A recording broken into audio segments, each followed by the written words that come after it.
今天满满一大盆的五花肉，下午就给它煮好了猪油，还有这个嘎嘣脆又香的贵州脆哨，大家如果有喜欢可以去尝试一下。上午我是早上赶早去买的嘛，就品质还是可以的，让老板剔皮了，就是把猪皮给它刮干净啊，不然到时候你的锅里面基本就是在放鞭炮。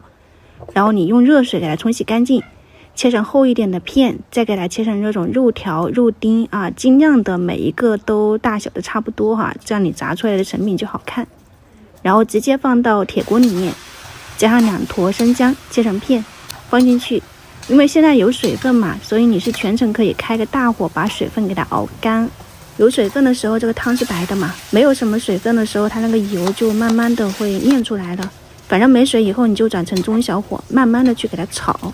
把这个油脂炒出来。有朋友熬猪油他会加水煮，我觉得清洗干净它有水分也是一样的熬，如果加水煮就比较费时间。然后这边你可以看到这个肉是有点金黄色的，你就把这个猪油先捞出来，底部剩了一点点，把火关掉啊。这个时候我们来调一下调味料，2小勺的盐，我还放了一点点五香粉在里面，这个东西不要加多了哈，有一点香味就行。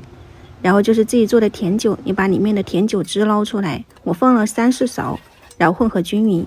再淋上一点点白醋，不多，你要看一下这个量啊。水的话呢，你是可以多放一点的，400到500毫升左右，你给它混合均匀，刚好这个锅里面的温度也降下来了哈，直接倒进去。这个汤刚好也和油渣子持平了，你就开个中火，先给它煮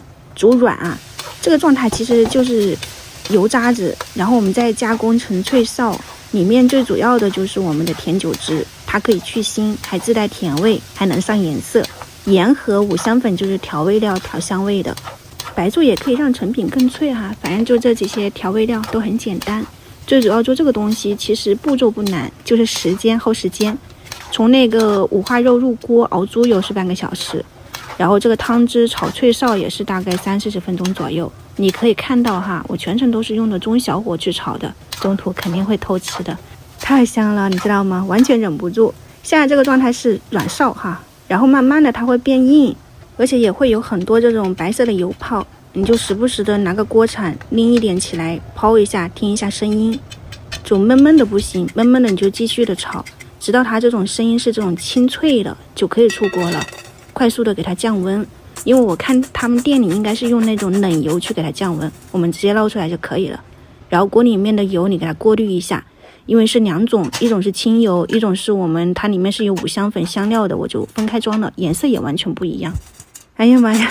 ，4-5斤的五花肉啊，就做了这一点成品哈。切肉的切了20多分钟，炼猪油30多分钟，炒这个脆哨30-40分钟。你看一下啊，如果手腕不太舒服的就不建议做这个成品了。但是真的很好吃，又香又脆，哎呀，累也值得了，就根本停不下来的那一种。你给它装到罐子里面慢慢吃就行了。今天就这样了哈，不做晚餐了，明早再见，拜拜。